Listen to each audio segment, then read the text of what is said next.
Sup fam, Vince here and welcome back to my channel. So if you guys are interested, what are you waiting for? Let's go!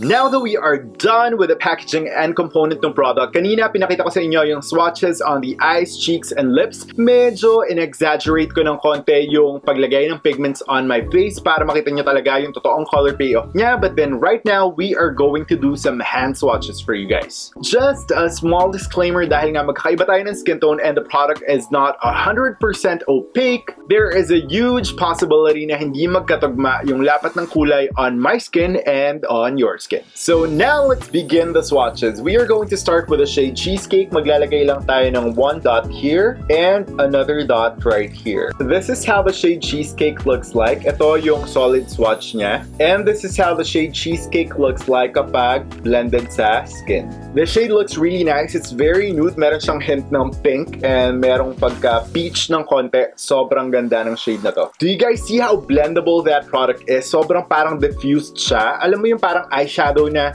super well blended, yung parang yung pagka-gradient effect niya, yung pagka-blend niya sa skin mo is just seamless. Ganon yung itsura niya on my skin. The next shade that we're gonna try out is the shade Fruity. So again, maglalagay tayo ng one dot for the solid swatch and another dot for the blended out. This is how the shade Fruity looks like. Ayan. And this is how Fruity looks like if it's blended out. So i-blend lang natin siya ng maayos para makita nyo yung kagandahan ng shade na to. Kung yung Cheesecake is medyo may pagka-nude and meron siyang halong konting brown, this one mas nagdo-dominate yung peach color niya and yung pink and a little bit of hint ng red. Like legit fruity talaga siya, pero yung naisip ko talagang kulay nito is parang yung mga ice cream na watermelon flavor. Like hindi yung mismong color ng watermelon fruit kapag pinrocess na yung watermelon into something else like an ice cream or a shake or something like that. Parang ganun yung nagiging kulay niya and this one looks so nice. I think the shade looks very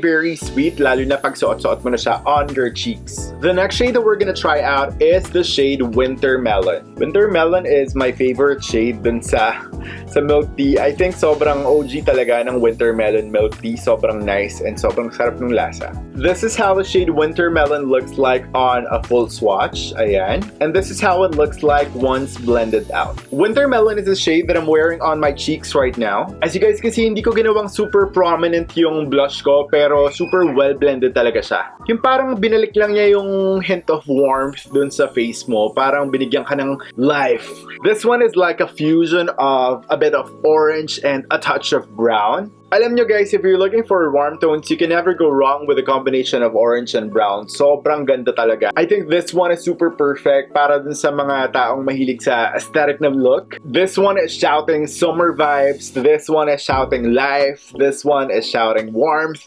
And sobrang in love ako sa mga warm tones. Ako personally, I'm the type of person who wears warm tones for my blush. Mas gusto ko kasi yung parang on the go, alam nyo yun, parang buhay na buhay, very summery vibe, compared to going for cool tones na would give you like the fresh vibes or cute. Like for my skin tone, sobrang fun talaga nung dating ng mga warm tones. I just love this shade a lot. Next up, we have the milk tint in the shade Okinawa. Okinawa again is another flavor of milk tea which I really love, pero medyo naguguluhan ako sa Okinawa kasi hindi ko madiscover yung totoong flavor ng Okinawa kasi some other shops sinahaluan ng coconut, yung ibang shops iba yung lasa, so hindi ko alam yung legit na lasa ng Okinawa. If you guys know, please comment down below. This is how the shade Okinawa looks like on a full swatch. This is so good. And this is how the shade Okinawa looks like when it's blended out on the skin. Ayan. If you guys want the perfect brick red shade, yung brick red is like a combination of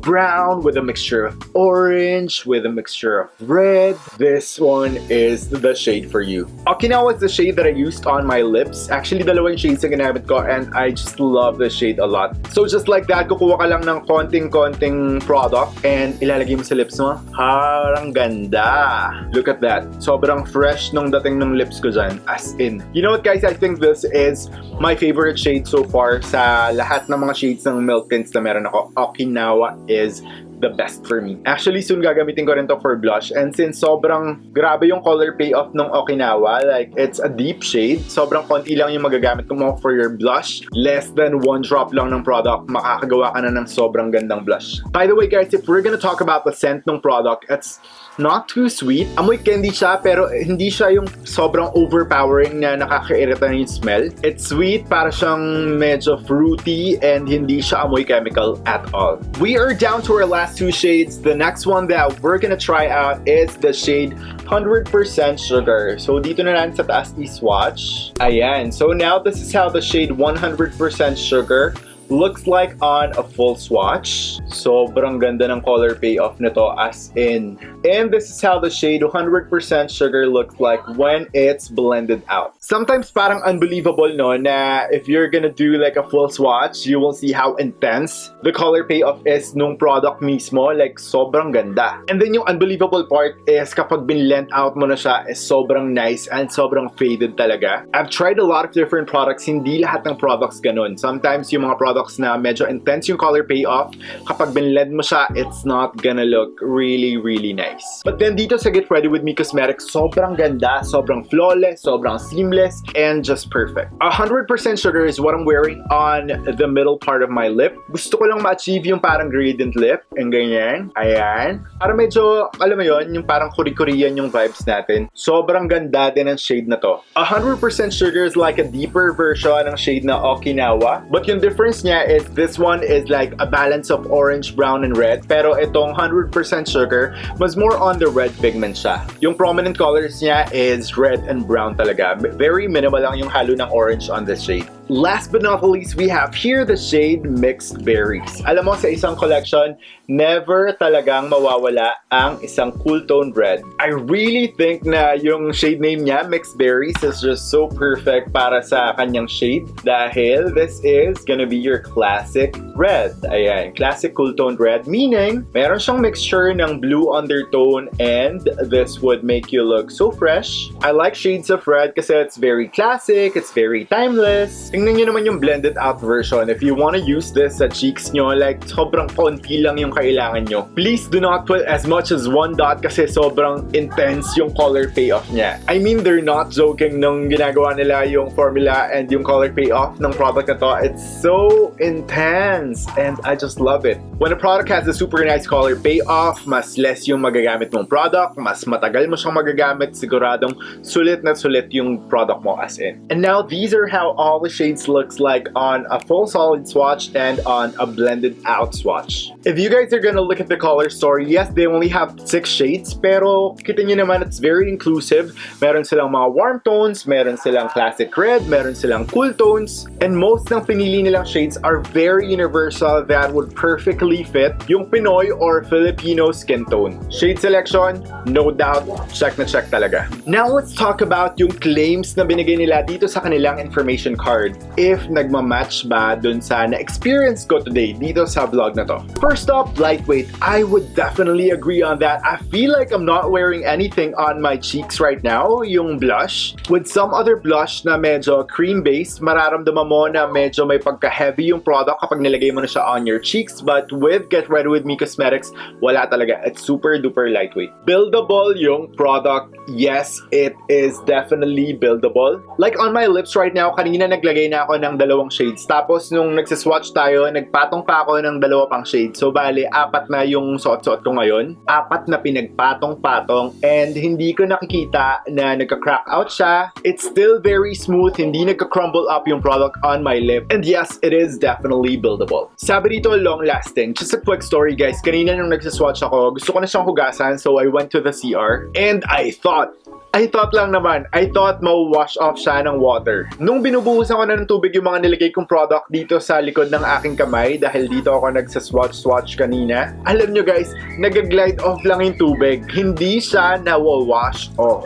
As in like, tinry ko siyang kuskusin kanina and umiikot lang yung product dun sa skin ko, pero hindi siya natatanggal. And that only means one thing, yung longevity ng product ito is super duper intense. This might last you the entire day. Kasi kung hindi nga siya nababanlawan ng tubig, anong gagawin natin? Unless siguro maghilamos ka or magsabon ka ng face mo. Sabi dito, blendable, no questions asked. Dito sa look na ginawa ko today, after kong mag-foundation, hindi ko pa sineset ng powder, naglagay ako ng Okinawa. And surprisingly, hindi gumagalaw yung foundation ko and nag-blend well siya with my foundation. You know what guys, hindi lahat ng product na gagawa yun, madidisturb niya yung base mo. Kahit na hindi ka pa nagpa-powder, iikot at hahalo yung foundation mo dun sa product mismo. But that did not happen dito sa Milk Tints. On top of that, ang ginawa ko is nag-powder na ako, sinet ko na lahat, nakapag-contour na ako, and pinatungan ko ulit siya ng Okinawa on top nung powder na yon. And you know what?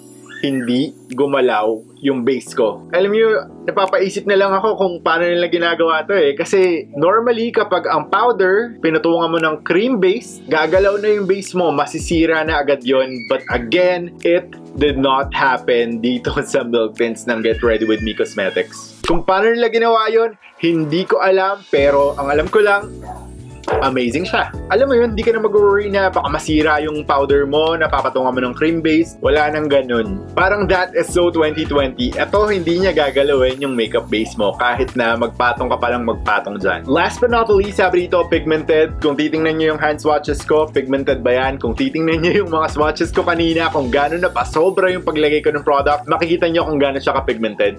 Yes, it is definitely pigmented. Yung color payoff niya is up to the heavens, pero kapag binlend out mo na siya, sobrang ganda ng finish niya. Now, going back to the pricing and the product availability, again, each one retails for 249 pesos and available siya sa Shopee and sa Lazada. Again, ilalagay ko na lang yung link on the description box down below kasi I'm sure by now nakapili na kayo ng favorite shades nyo. Guys, Okinawa, hashtag Budol is real. Sobrang ganda talaga, as in promise. Sobrang dali nyo nang mapapurchase yung product na yun. And now for my final thoughts. Actually, hindi naman to final thoughts. Gusto ko lang magbigay ng message kay May. And message for you guys na rin. I just thought the product was so amazing. Yes, marami ng brands na naglalabas ng multi-use. Pwede sa eyes, pwede sa cheeks, pwede sa lids. Pero this one, sobrang stand out talaga niya. Sa mga points na sinabi ko sa inyo kanina, sobrang ganda ng product na to. You know what, Glowcam, sa dating ng product na to, malalaman mo talaga pag yung product is parang nirush lang or if yung product is sobrang pinag-isipan talaga bago i-release. Ganito yung mga type ng product na sobrang pinag-isipan talaga na parang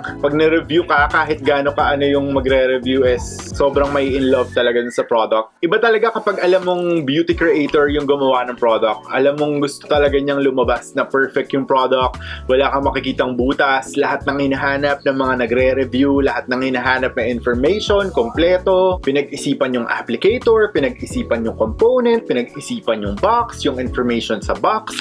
Bawat detalye ng product, bawat sulok, pati yung PR package, lahat talaga. Merong information card, may pasabog na PR package, may mga swatch stickers, meron pa silang mga best before date, open date. Alam mong beauty creator yung gumawa. Pag nakakakita ako ng mga ganitong klaseng product, alam ko na this did not happen overnight. Alam ko na it really takes a lot of time to make this, to formulate this. Lalo na yung performance and yung formula ng product, super duper love it. Talking about the shades, I love the shades. Ito lang yung hindi masyado nag-vibe sa akin, yung mixed berries, kasi I think it's too bright for me and hindi naman ako nagpo-pure na gradient lip na pula talaga. Pero if you're the type of person na mahilig sa mga pulang gradient lip na cool toned, why not, diba? Pwedeng mo tong gamitin. Pero itong shade selection na to, grabe talaga sobrang intense, sobrang ganda ng kulay. Ito talaga yung mga shades na hinahanap-hanap ng mga Pinoy, sobrang nice talaga. And gusto ko lang i-end yung video by giving a message to Mayla na, you know what, May, you are just amazing. You are a beautiful person inside and out. I really look up to you from the very start. You're one of the pillars dito sa beauty community ng Pilipinas. And I just wanna say na first, you are a genius sa paggawa ng product na to. I know na binigay mo yung buong heart and soul mo dito sa product na to and I just love it. It's so perfect. I also wanna say na you're very, very authentic. Like super raw, super down to earth. Grabe yung pagka-humble ni ni May Layog, we share the same love and passion for animals. Well, sa kanya cats, sa akin naman fishes on my end. So, sobrang nakaka-relate talaga ako sa kanya. Love for milk tea. Like, nung nag-open siya ng King and Queen milk tea dito sa may BF pa niya, gusto ko talaga pumunta kasi hindi ako makapunta. Ngayon, nag-open naman siya ng 215 coffee dun sa may Bacoor. Gusto ko rin pumunta. Pero alam mo yun, kailangan nating manatiling safe sa ngayon. So, order na lang tayo online. No, really, May, I just want to say thank you for inspiring not just myself, but a lot of people dito sa Philippines and a lot of aspiring artists like me dito sa beauty community natin. You are a blessing to a lot of people, and that is the reason why you're so blessed right now, because you have a heart full of compassion and love, and I just salute you for that. Again, thank you so much, May Layog, for letting me experience yung Get Ready With Me Cosmetics na milk tint. Sobrang amazing talaga. So, I guess that's it. What are you guys waiting for? Alam nyo, after ng vlog na to, diretso na kayo either on Shopee or Lazada and bumili na kayo ng Okinawa. Ay, hindi lang pala Okinawa, sobrang bias ko doon. Kung ano yung nagustuhan yung shade dito sa full collection, kung meron kayong budget, why not? Bilhin nyo na yung full collection. Sobrang ganda and hindi kayo magsisisi as in. So, yeah, I guess that's it for today's video. If you have any thoughts, comments, or suggestions, please do sound off down below. Thank you so much for watching, guys. Again, Vince here, and I'll see you on the next one.